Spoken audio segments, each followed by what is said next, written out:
Hello, everybody. I just thought that I would share a chapter from a book called The Great Controversy Between Christ and Satan, written by Ellen G. White. It has some very interesting things to say, and it does mention things about the world in which we live. Very prophetic. This book was written a long time ago.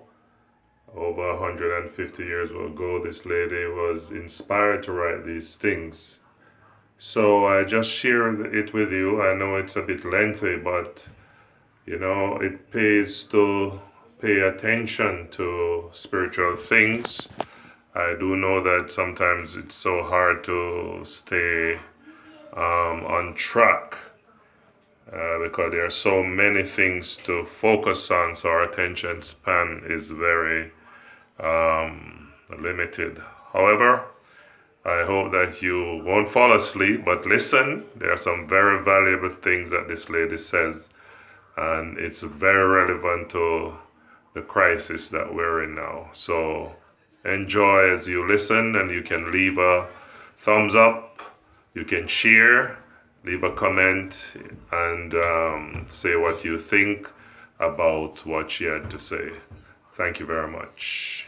From the very beginning of the great controversy in heaven, it has been Satan's purpose to overthrow the law of God. It was to accomplish this that he entered upon his rebellion against the Creator, and though he was cast out of heaven, he has continued the same warfare upon the earth. To deceive men, and thus lead them to transgress God's law, is the object which he has steadfastly pursued. Whether this be accomplished by casting aside the law altogether, or by rejecting one of its precepts, the result will be ultimately the same. He that offends in one point, manifests contempt for the whole law, his influence and example are on the side of transgression, he becomes guilty of all. James chapter 2 verse 10. In seeking to cast contempt upon the divine statutes, Satan has perverted the doctrines of the Bible. And errors have thus become incorporated into the faith of thousands who profess to believe the Scriptures. The last great conflict between truth and error is but the final struggle of the long-standing controversy concerning the law of God. Upon this battle we are now entering, a battle between the laws of men and the precepts of Jehovah, between the religion of the Bible and the religion of fable and tradition. The agencies which will unite against truth and righteousness in this contest are now actively at work. God's holy word, which has been handed down to us at such a cost of 583 suffering and blood, is but little valued. The Bible is within the reach of all, but there are few who really accept it as the guide of life. Infidelity prevails to an alarming extent, not in the world merely, but in the Church. Many have come to deny doctrines which are the very pillars of the Christian faith. The great facts of creation as presented by the inspired writers, the fall of man, the atonement, and the perpetuity of the law of God, are practically rejected, either wholly or in part, by a large share of the professedly Christian world. Thousands who pride themselves upon their wisdom and independence regard it as an evidence of weakness to place implicit confidence in the Bible. They think it a proof of superior talent and learning to cavil at the Scriptures and to spiritualize and explain away their most important truths. Many ministers are teaching their people, and many professors and teachers are instructing their students, that the law of God has been changed or abrogated. And those who regard its requirements as still valid, to be literally obeyed, are thought to be deserving only of ridicule or contempt. In rejecting the truth, men reject its author. In trampling upon the law of God, they deny the authority of the lawgiver. It is as easy to make an idol of false doctrines and theories as to fashion an idol of wood or stone. By misrepresenting the attributes of God, Satan leads men to conceive of him in a false character. With many, a philosophical idol is enthroned in the place of Jehovah, while the living God, as he is revealed in his word, in Christ, and in the works of creation, is worshipped by but few. Thousands deify nature while they deny the God of nature. Though in a different form, idolatry exists in the Christian world today as verily as it existed among ancient Israel in the days of Elijah. The God of many professedly wise men, of philosophers, poets, politicians, journalists, the God of polished fashionable circles, of many colleges and universities, even of some theological institutions, is little better than Baal, the sun god of Phoenicia. 584. No error accepted by the Christian world strikes more boldly against the authority of heaven, none is more directly opposed to the dictates of reason, none is more pernicious in its results than the modern doctrine, so rapidly gaining ground, that God's law is no longer binding upon men. Every nation has its laws, which command respect and obedience, no government could exist without them. And can it be conceived that the Creator of the heavens and the earth has no law to govern the beings he has made? Suppose that prominent ministers were publicly to teach that the statutes which govern their land and protect the rights of its citizens were not obligatory, that they restricted the liberties of the people, and therefore ought not to be obeyed. How long would such men be tolerated in the pulpit? But is it a graver offense to disregard the laws of states and nations than to trample upon those divine precepts which are the foundation of all government? It would be far more consistent for nations to abolish their statutes, and permit the people to do as they pleased, than for the ruler of the universe to annul his law, and leave the world without a standard to condemn the guilty or justify the obedient. Would we know the result of making void the law of God? The experiment has been tried. Terrible were the scenes enacted in France when atheism became the controlling power. It was then demonstrated to the world that to throw off the restraints which God has imposed is to accept the rule of the cruelest of tyrants. When the standard of righteousness is set aside, the way is open for the prince of evil to establish his power in the earth. Wherever the divine precepts are rejected, sin ceases to appear sinful or righteousness desirable. Those who refuse to submit to the government of God are wholly unfitted to govern themselves. Through their pernicious teachings, the spirit of insubordination is implanted in the hearts of children and youth, who are naturally impatient of control, and a lawless, licentious state of society results. While scoffing at the credulity of those who obey the requirements of God, 585. The multitudes eagerly accept the delusions of Satan. They give the rein to lust and practice the sins which have called down judgments upon the heathen. Those who teach the people to regard lightly the commandments of God sow disobedience to reap disobedience. Let the restraint imposed by the divine law be wholly cast aside, and human laws would soon be disregarded. Because God forbids dishonest practices, coveting, lying, and defrauding, men are ready to trample upon his statutes as a hindrance to their worldly prosperity. But the results of banishing these precepts would be such as they do not anticipate. If the law were not binding, why should any fear to transgress?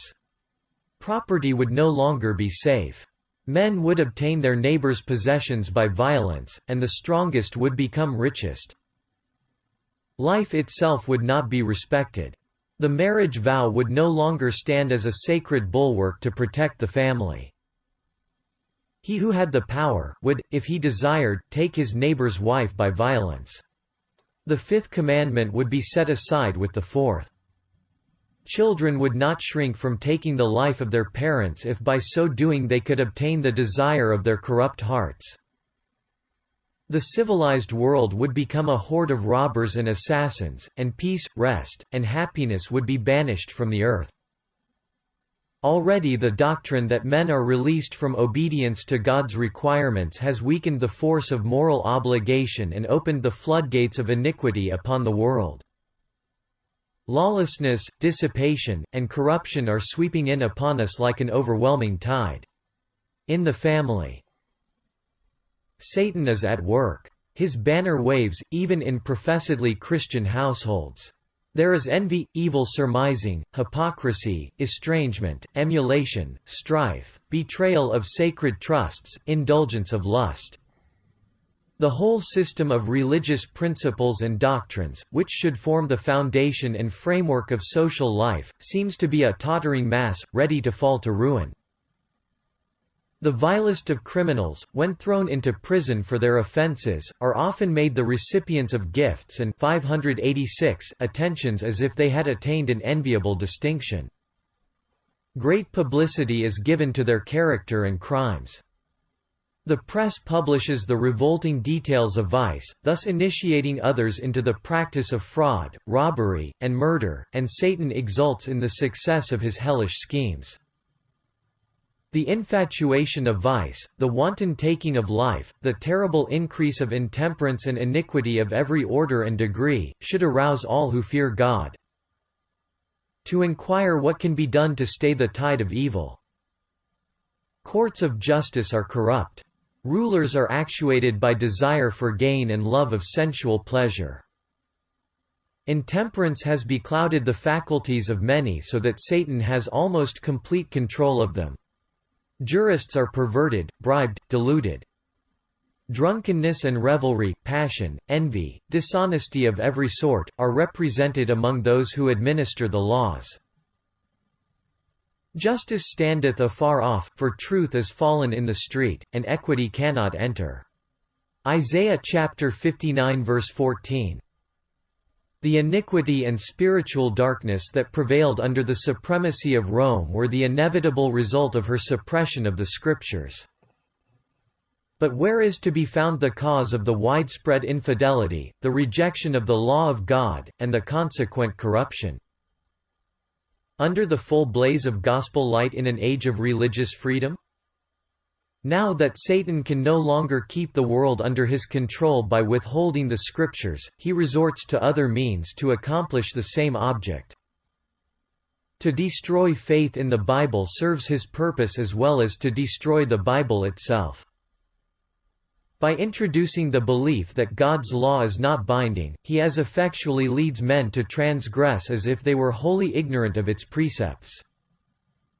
And now, as in former ages, he has worked through the Church to further his designs. The religious organizations of the day have refused to listen to unpopular truths plainly brought to view in the Scriptures. And in combating them they have adopted interpretations and taken positions which have sown broadcast the seeds of skepticism. Clinging to the papal error of natural immortality and man's 587 consciousness in death, they have rejected the only defense against the delusions of spiritualism. The doctrine of eternal torment has led many to disbelieve the Bible. And as the claims of the fourth commandment are urged upon the people, it is found that the observance of the seventh-day Sabbath is enjoined. And as the only way to free themselves from a duty which they are unwilling to perform, many popular teachers declare that the law of God is no longer binding. Thus they cast away the law and the Sabbath together. As the work of Sabbath reform extends, this rejection of the divine law to avoid the claims of the fourth commandment will become well-nigh universal. The teachings of religious leaders have opened the door to infidelity, to spiritualism, and to contempt for God's holy law. And upon these leaders rests a fearful responsibility for the iniquity that exists in the Christian world.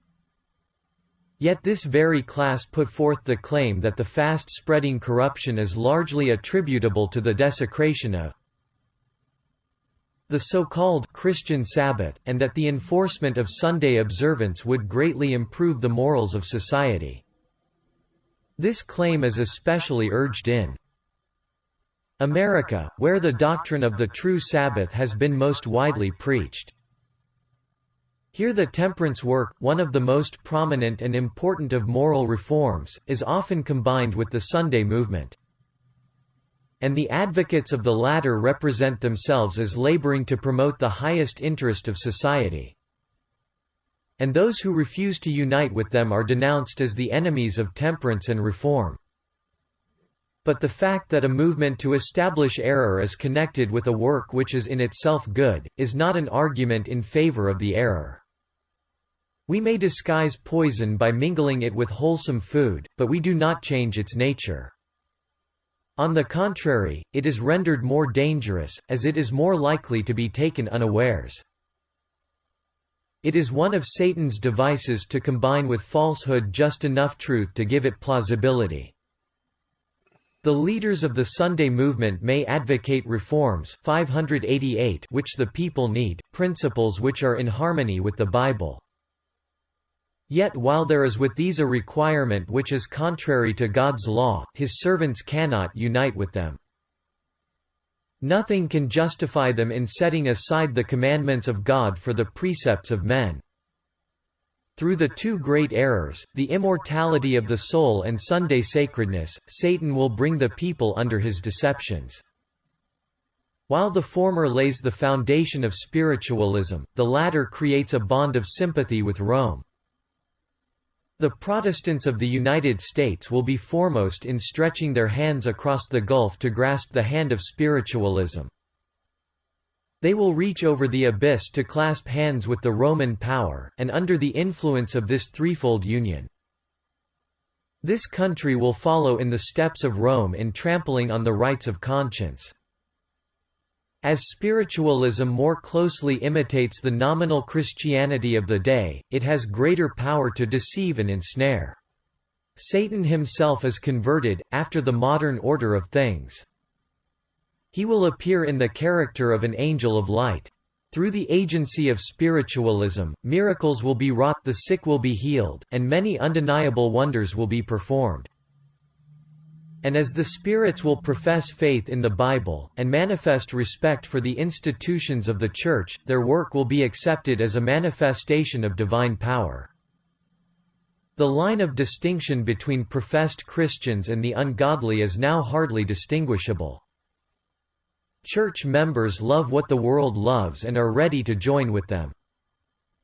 And Satan determines to unite them in one body and thus strengthen his cause by sweeping all into the ranks of spiritualism. Papists, who boast of miracles as a certain sign of the true Church, will be readily deceived by this wonder-working power, and Protestants, having cast away the shield of truth, will also be deluded. Papists, Protestants, and worldlings will alike accept the form of godliness without the power.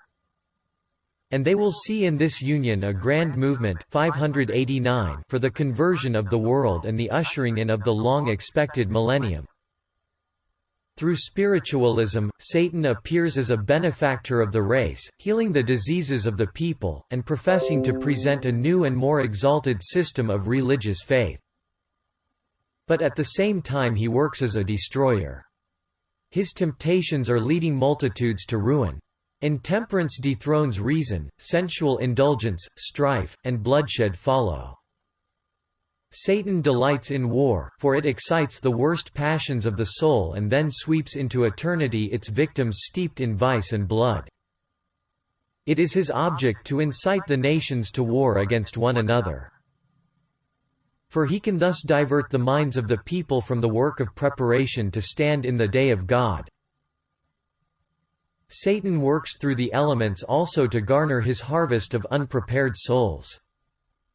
He has studied the secrets of the laboratories of nature, and he uses all his power to control the elements as far as God allows. When he was suffered to afflict Job, how quickly flocks and herds, servants, houses, children, were swept away, one trouble succeeding another as in a moment. It is God that shields his creatures and hedges them in from the power of the destroyer. But the Christian world have shown contempt for the law of Jehovah, and the Lord will do just what he has declared that he would. He will withdraw his blessings from the earth and remove his protecting care from those who are rebelling against his law and teaching and forcing others to do the same. Satan has control of all whom God does not especially guard. He will favor and prosper some in order to further his own designs. And he will bring trouble upon others and lead men to believe that it is God who is afflicting them. While appearing to the children of men as a great physician who can heal all their maladies, he will bring disease and disaster, until populous cities are reduced to ruin and desolation. Even now he is at work. In accidents and calamities by sea and by land, in great conflagrations, in fierce 590 tornadoes and terrific hailstorms, in tempests, floods, cyclones, tidal waves, and earthquakes. In every place and in 1,000 forms, Satan is exercising his power. He sweeps away the ripening harvest, and famine and distress follow. He imparts to the air a deadly taint, and thousands perish by the pestilence. These visitations are to become more and more frequent and disastrous. Destruction will be upon both man and beast. The earth mourneth and fadeth away, the haughty people do languish. The earth also is defiled under the inhabitants thereof, because they have transgressed the laws, changed the ordinance, broken the everlasting covenant. Isaiah chapter 24 verses 4, 5. And then the great deceiver will persuade men that those who serve God are causing these evils. The class that have provoked the displeasure of heaven will charge all their troubles upon those whose obedience to God's commandments is a perpetual reproof to transgressors. It will be declared that men are offending God by the violation of the Sunday Sabbath. That this sin has brought calamities which will not cease until Sunday observance shall be strictly enforced, and that those who present the claims of the fourth commandment, thus destroying reverence for Sunday, are troublers of the people, preventing their restoration to divine favor and temporal prosperity.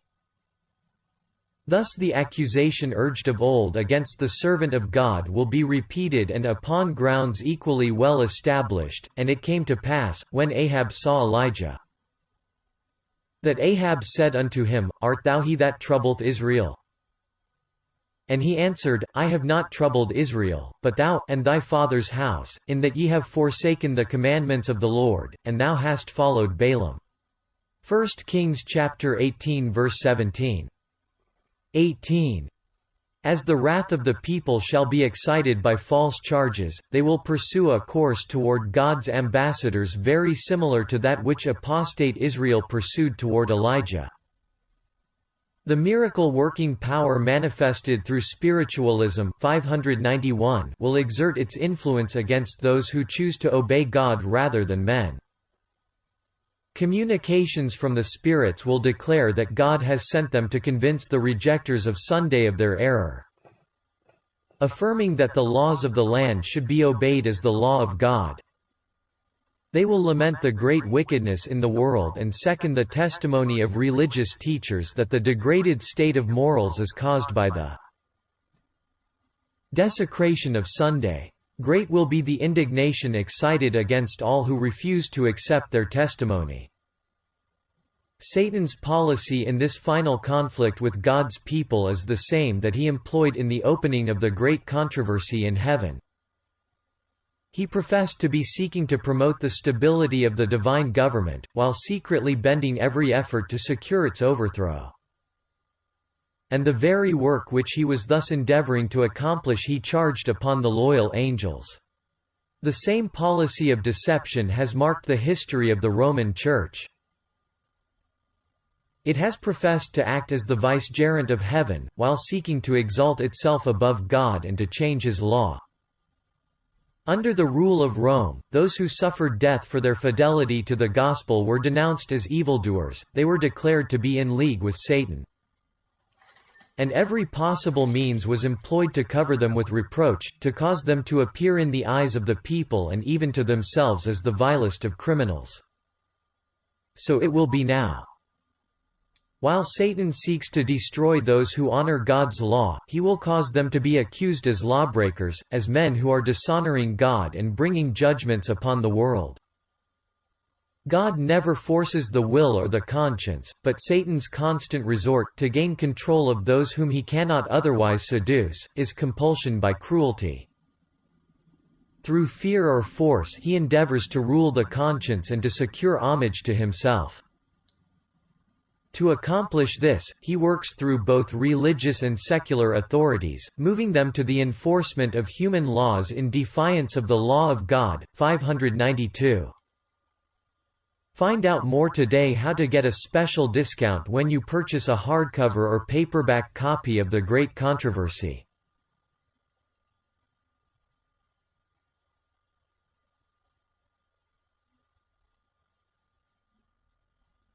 Please like, subscribe, leave a comment, share, and you can also make a donation to my PayPal account to assist with my work. See PayPal email link below. williams.stephen86@gmail.com. Thank you.